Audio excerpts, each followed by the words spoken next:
Salut à tous, ça fait longtemps qu'on ne s'est pas vu. Le dernier épisode date d'il y a un moment maintenant. Entre temps, pour certains, vous avez pris quelques mois, voire même peut-être quelques années. Vous avez un peu changé, et c'est normal.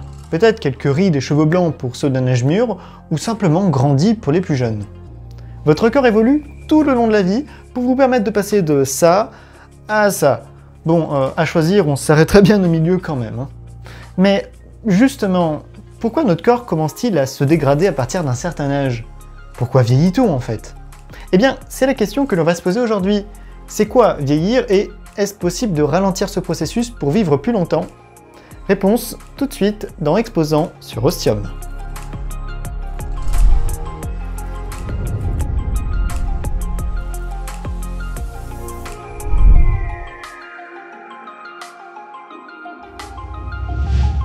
Les muscles qui fondent, la peau qui se ride, le risque de cancer qui augmente, sans oublier les maladies neurodégénératives.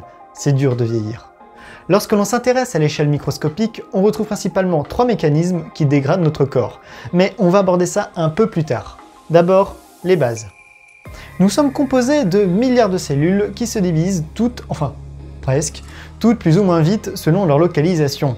3 à 4 semaines pour les cellules épithéliales, la peau, 4 mois pour les globules rouges et seulement 5 jours pour les intestins. Bon, par contre les neurones, on va éviter d'en parler, car si à la question « est-ce qu'elles se renouvellent ?», la réponse est oui. Question rapidité, on repassera. Déjà, il faut savoir qu'une cellule ne se divise pas à l'infini. Son nombre de divisions est prédéterminé et limité par un mécanisme de protection cellulaire. Les chromosomes possèdent ainsi à leur extrémité des télomères qui rétrécissent à chaque division de la cellule. Une fois qu'ils sont devenus trop petits, la cellule ne peut plus se diviser et entre en sénescence. Ça permet en principe d'éviter l'accumulation de mutations au sein d'un même organisme, ce qui pourrait être dangereux. Seules quelques cellules sont capables de les régénérer, grâce à une enzyme qui se nomme la télomérase. On y retrouve les cellules souches, les cellules germinales, comme les spermatozoïdes, ce qui est plus trop pratique pour éviter de refiler une cellule déjà foutue à sa descendance. Et puis enfin on retrouve les cellules cancéreuses. Pour plus d'infos sur le cancer, allez jeter un œil à l'épisode dédié, juste là. Lorsque le nombre max de divisions est atteint, c'est la limite de Hayflick. La cellule continue de fonctionner jusqu'à sa défaillance. Et c'est là qu'interviennent nos 3 mécanismes. Premièrement, nos cellules qui entrent en sénescence et donc incompatibles avec le renouvellement cellulaire ont tendance à accumuler les anomalies qui sont souvent mal réparées. On retrouve par exemple une altération des mécanismes de contrôle qui permettent le repliement des protéines neuronales, ce qui conduit à des maladies neurodégénératives. Ensuite, on retrouve souvent de nombreux effets pathologiques liés au vieillissement qui sont causés par l'accumulation avec l'âge des cellules sénescentes dans les tissus. La présence de ces cellules favorise la sécrétion de molécules pro-inflammatoires par le système immunitaire, ce qui entraîne une détérioration tissulaire et un mauvais fonctionnement des cellules souches. Pour faire simple, les cellules séniles accélèrent la détérioration des cellules parfaitement fonctionnelles, dont celui des cellules souches encore capables de se diviser. C'est notamment visible sur la peau. Enfin, le dernier mécanisme que j'ai envie de vous montrer aujourd'hui n'a pas lieu que dans les cellules sénescentes à proprement parler, mais dans toutes les cellules au fur et à mesure de leur division. On l'a vu, au cours des divisions, la forme de l'ADN évolue avec la modification des télomères. Mais le positionnement de l'ADN sous forme de chromatine au sein de la cellule détermine aussi l'expression des gènes. Une modification du métabolisme énergétique apparaît ainsi, augmentant le stress oxydatif des mitochondries. Et les éléments oxydatifs, ça crée des dommages cellulaires, ce qui contribue au vieillissement des tissus. Vous l'aurez donc compris, il est impossible d'empêcher le vieillissement des tissus sans empêcher la sénescence des cellules. Mais pour modifier ce détail-là, il faut faire appel à de la modification génétique, dont c'est assez peu recommandable.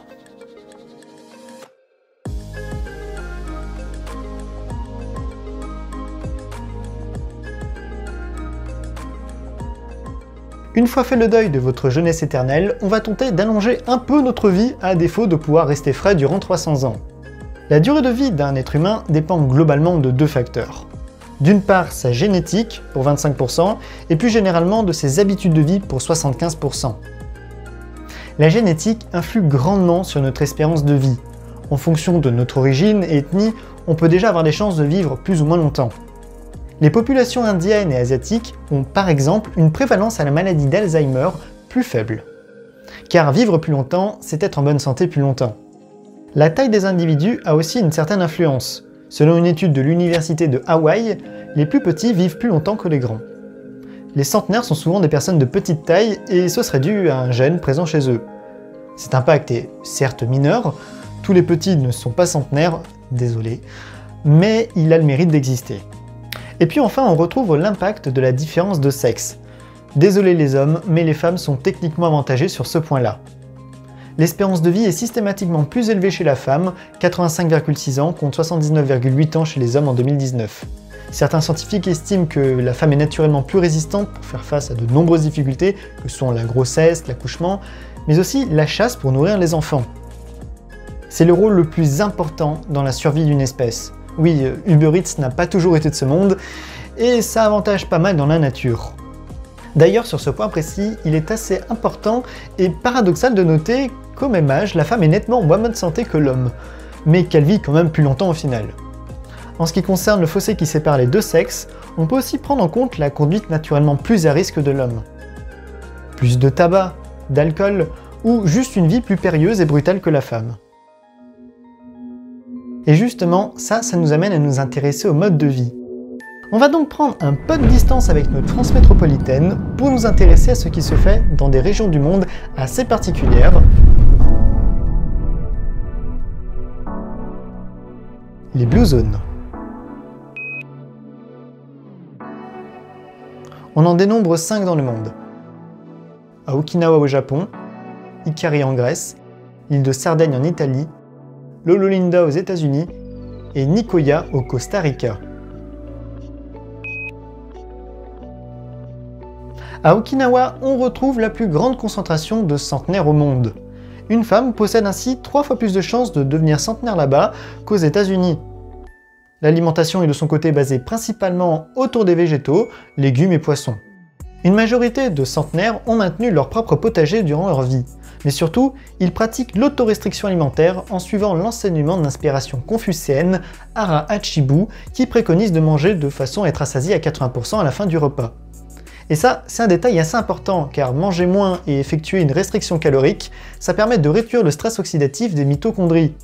Et comme on l'a vu il y a quelques minutes, réduire ce stress, c'est éviter des dommages cellulaires. Nos Okinawaïens ont de plus pour la plupart une activité physique modérée, mais régulière, qui maintient en forme et réduit le stress qu'ils couplent avec de forts liens sociaux qu'ils entretiennent avec leur famille.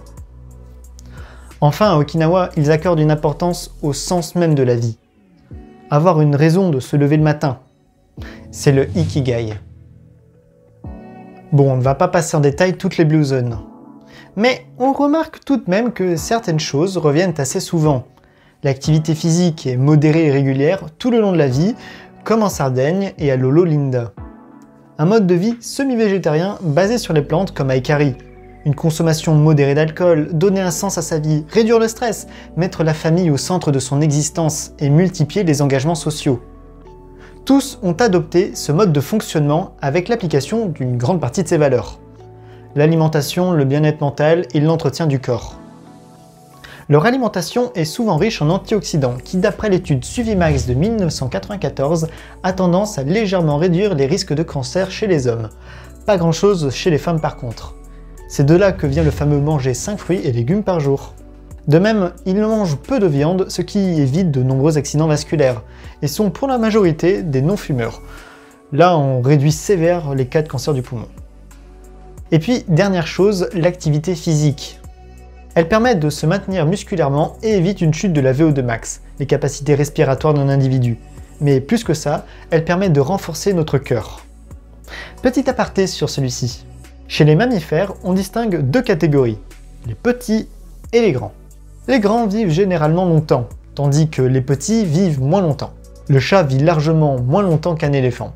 Et plus que les moustaches, c'est le rythme de battement du cœur de ces 2 animaux qui les diffère. Fait assez étonnant, le nombre de battements moyens dans une vie est limité et globalement identique d'une espèce à l'autre, environ 2 milliards.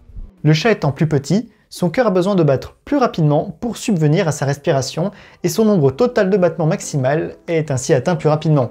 Du côté de l'homme, notre cœur est anormalement endurant et peut supporter plus de 3 milliards de battements, sans doute dû à notre offre de soins. Mais nous vivons tout de même avec cette épée de Damoclès représentée par ce nombre maximal. Là où se fait donc la différence entre les humains, c'est le temps qu'il faut pour parvenir à ce nombre sordide. Et justement, il y a un moyen simple de repousser l'échéance, c'est le sport.